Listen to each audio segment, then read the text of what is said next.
நமச்சிவாய சிவாய நம. அனைத்து தமிழ் உள்ளங்களுக்கும் கனிவான வணக்கங்கள். 12 மாதங்களை கொண்ட தமிழ் ஆண்டின் 2ஆம் மாதம்தான் வைகாசி மாதம். வைகாசி மாதத்தில் சூரியன் ரிஷபராசியில் பயணம் செய்வதால் ரிஷப மாதம் என்று அழைக்கப்படுகிறது. வைகாசி மாதத்தில் பல தெய்வ அவதாரங்கள் நிகழ்ந்ததாக கூறப்படுகிறது. வைகாசி பௌர்ணமி அன்று சிவபெருமான் நெற்றிக்கண்ணில் இருந்து 6 பொறிகளாக ஆறுமுக பெருமான் அவதாரம் எடுத்ததாக சொல்லப்படுகிறது. 6 தீப்பொறிகளும் 6 குழந்தைகளாக மாறி கார்த்திகை பெண்கள் கை தவழ்ந்த மாதமாக கருதப்படுகிறது. அப்படிப்பட்ட சிறப்புமிக்க வைகாசி மாதத்தில் 12 ராசிக்காரர்களுக்கு என்ன யோக பலன் கிடைக்கப் போகிறது என்று பார்க்கலாம். இம்மாத கிரகநிலை என பார்த்தால் மேசராசியில் புதன் பகவானும் சுக்கிர பகவானும் இணைந்துள்ளனர். ரிஷபராசியில் சூரிய பகவானும் குரு பகவானும் உள்ளனர். கன்னி ராசியில் கேது பகவானும், கும்பராசியில் சனி பகவானும், மீன ராசியில் செவ்வாய் பகவானுடன் ராகு பகவானும் உள்ளனர். சந்திர பகவான் கடகத்தில் ஆட்சி பலத்தோடு அமர்ந்திருக்க இந்த வைகாசி மாதம் துவங்குகிறது. இம்மாத கிரக பெயர்ச்சி என எடுத்துக்கொண்டால் வைகாசி மாதம் 6ஆம் தேதி, அதாவது மே மாதம் 19ஆம் தேதி அன்று சுக்கிர பகவான் ரிஷபராசியில் பெயர்ச்சியாகி ஆட்சி பலத்துடன் வலிமையாக இருக்கப் போகிறார். அதே போல வைகாசி மாதம் 18ஆம் தேதி, அதாவது மே மாதம் 31ஆம் தேதி புதன் பகவான் பெயர்ச்சியானது மேசத்தில் இருந்து ரிஷபத்திற்கு ஆகிறது. செவ்வாய் பகவான் வைகாசி மாதம் 19ஆம் தேதி, அதாவது ஜூன் மாதம் 1ஆம் தேதி மேச ராசியில் இடப்பெயர்ச்சி அடைந்து ஆட்சி பலத்துடன் வலிமையாக அமர்ந்து நற்பலன்களை அளிக்க உள்ளார். இந்த கிரக அமைப்பினால் உங்கள் வாழ்வில் ஏற்படக்கூடிய சுப மற்றும் அசுப பலன்கள் என்ன என்பதனையும், அசுப பலன் ஏற்படுமாயின் ராசிக்காரர்கள் செய்ய வேண்டிய பரிகாரம் என்ன, வழிபட வேண்டிய தெய்வம், வழிபடும் முறை என்ன என்பதனை பற்றி விரிவாக காண்போம். பிறக்கப் போகும் இம்மாதம் உங்கள் வாழ்வில் வளமும் நலமும் செல்வ செழிப்பும் பெற்று வாழ்வின் உயரிய நிலையை அடைய எல்லாம் வல்ல எம்பெருமானை வேண்டி விரும்பி கேட்டுக்கொள்கிறேன்.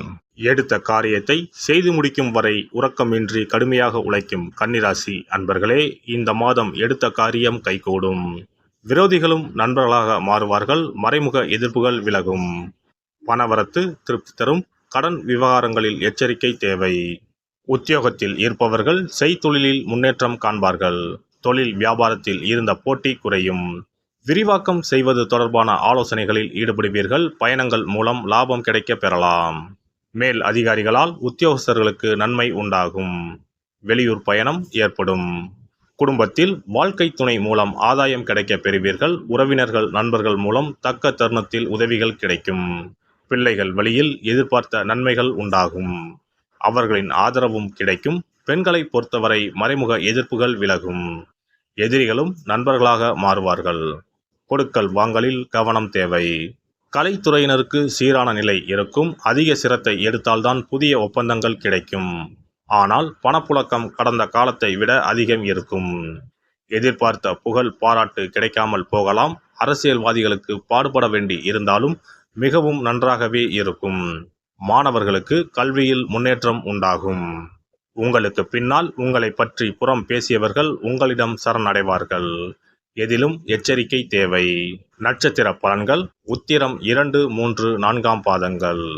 இந்த மாதம் சக ஊழியர்களுடன் ஒத்துப்போவீர்கள். பெரிய கடன்களில் இருந்து விடுபட உதவும் மாதம் இது. உற்பத்தி சார்ந்த தொழில் துறையாளர்களுக்கு தொய்வின்றி தொழில் நடைபெறும். பதவி உயர்வுக்குரிய அறிவிப்பு வந்து சேரும். சிலருக்கு வெளியூருக்கு மாற்றலும் வரும். உடனே கைகூடாவிட்டாலும் அதற்கான விதையை இப்போதே ஊன்ற வேண்டிய காலகட்டம் இது. அஸ்தம் நட்சத்திரம். இந்த மாதம் பெற்றோர் நலம் கவனிக்கப்பட வேண்டும். குழந்தைகள் நலனுக்கு எந்த குறைபாடும் இருக்காது. கலைத்துறையினருக்கு ஓரளவு நன்மைகள் வந்து சேரும். ஓரளவு சோதனைகளும் இருக்கும். முன்னோர்கள் வழிபாடு மிகவும் முக்கியம். நம்பிக்கையுடன் செய்யும் இந்த வழிபாட்டால் நேர்மறையான செயல்கள் அனைத்திலும் வெற்றிகள் கிட்டும். நிலம், வீடு, வாகனங்கள் சம்பந்தப்பட்ட பிரச்சனைகளிலிருந்து உங்களை விடுவிப்பதற்கு வழிகள் வந்து சேரும். சித்திரை 1, 2ஆம் பாதங்கள். இந்த மாதம் ஓரிரு அதிர்ஷ்ட வாய்ப்புகள் வந்து சேரும். மாணவர்களுக்கு பொன்னான காலகட்டம் இது. எதிர்கால படிப்புகளுக்கான பணிகளை இப்போதே ஆரம்பிக்கலாம். குடும்பத்தில் நடைபெற இருந்த நற்காரியங்கள் ஒவ்வொன்றாக நடைபெறும். நண்பர்கள் அனுகூலமாக இருப்பார்கள். கூடிய மட்டிலும் அடுத்தவர் விஷயங்களில் தலையிடுவதை தவிருங்கள். பெரியவர்களின் ஆலோசனைகளை கேட்டே எதையும் செய்வது நல்லது. ஏதேனும் ஒரு காவல் தெய்வத்தை புதன்கிழமைகளில் தீபம் ஏற்றி வழிபட எதிர்பார்த்த காரிய வெற்றி உண்டாகும், கடன் பிரச்சனை நீங்கும். சிறப்பு தொகுப்பு. இனி வரவே வராது என நினைத்த பணம் திரும்பி வருவதற்கு இதை மட்டும் செய்தால் போதும். நாம் கஷ்டப்பட்டு சேர்த்த அல்லது சம்பாதித்த பணத்தை யாரையாவது நம்பியோ அல்லது அவர்களுக்கு உதவி செய்வதற்காகவோ கொடுத்து ஏமாந்து இருக்கலாம். அப்படி இழந்த பணத்தை திரும்ப இனி வரவே வராது என நினைத்த பணத்தை கூட சில எளிய தாந்திரீக பரிகாரங்களை முறையாக செய்தால் திரும்ப பெற முடியும். இழந்த சொத்து, இழந்த பணம் மற்றும் நகை ஆகியவற்றை திரும்ப வீடு தேடி வர வைப்பதற்கான எளிய பரிகார முறைகள் பற்றி இங்கே தெரிந்து கொள்வோம். இந்த 2 முறைகளில் எந்த முறை நமக்கு எளிமையானதோ அதை செய்து பயன்பெறலாம். வாங்கிய பணத்தை திருப்பி கொடுக்க முடியாமல் கடன் தொல்லையால் அவதிப்படுபவரை போல் பணத்தை கொடுத்துவிட்டு அதை திரும்பி வாங்க முடியாமல் தவிப்பவர்கள் அதிகம் இருக்கத்தான் செய்கிறார்கள். யாராவது அவசரம் என பண உதவி கேட்கும்போது நட்பின் அடிப்படையிலோ அல்லது இருக்கப்பட்ட சிலர் பணம் கொடுத்திருப்பார்கள். ஆனால் பணம் வாங்கிய நபரோ அந்த பணத்தை திருப்பி தராமல் இழுத்தடிக்கலாம். பணம் தர வேண்டிய நபருக்கு சூழ்நிலை காரணமாக பணம் வராமல் உங்களுக்கு திருப்பி தர முடியாமல் இருக்கலாம். அல்லது அந்த நபர் பணத்தை திருப்பி தரும் எண்ணமே இல்லாமல் இருக்கலாம். நீங்களும் பல முறை பணத்தை கேட்டு சலித்துவிட்டு இனி அந்த பணம் நமக்கு வரவே வராது என நினைத்து பணத்தை திருப்பி வாங்குவதற்கான முயற்சியை கூட கைவிட்டிருக்கலாம். இப்படி கொடுத்த பணம் திரும்பி வரவே வராது என நினைத்த பணத்தை உங்களிடம் பணம் வாங்கிய நபரே மனம் மாறி அவராக வந்து உங்களிடம் திருப்பி தருவதற்கு சில எளிய முறைகளை வீட்டிலேயே செய்தால் போதும். பரிகாரம் 1. கற்பூரம் ஒன்றை ஏற்றி அது எரியும் சுடரின் மீது இரும்பு கலந்த ஏதாவது ஒரு தட்டினை காட்ட வேண்டும். இப்படி காட்டும் போது அந்த தட்டில் கரி படலம் ஒன்று உருவாகும். இந்த கரியை உங்களின் வலதுபுற நடுவிரலில் எடுத்து ஒரு தெளிவான வெள்ளை காகிதத்தில் உங்களுக்கு பணம் கொடுக்க வேண்டிய நபரின் பெயரை எழுதி கொள்ளுங்கள். பிறகு அந்த பேப்பரை சிறியதாக மடித்து உள்ளங்கையில் வைத்துக்கொண்டு உங்களுக்கு பணம் கொடுக்க வேண்டிய அந்த நபரின் முகத்தை மனதில் நினைத்து கொண்டு அவர் உங்களுக்கு பணம் கொடுத்து விட்டதாகவும் உங்களுக்கு வரவேண்டிய பணம் அனைத்தும் வந்துவிட்டதாகவும் நினைத்து கொள்ளுங்கள். அந்த நபரின் பெயர் எழுதிய காகிதத்தை வீட்டின் பூஜை அறையில் வைத்து விடுங்கள். பிறகு அதை ஆற்றில் போட்டு விடலாம். பரிகாரம் 2. ஒரு சிறிய கிண்ணத்தில் மஞ்சளை தண்ணீர் கரைத்து எடுத்துக்கொள்ளுங்கள். ஒரு குச்சியால் அந்த மஞ்சளை தொட்டு வெள்ளை காகிதத்தில் பணம் தர வேண்டிய நபரின் பெயரை எழுதி கொள்ளுங்கள்.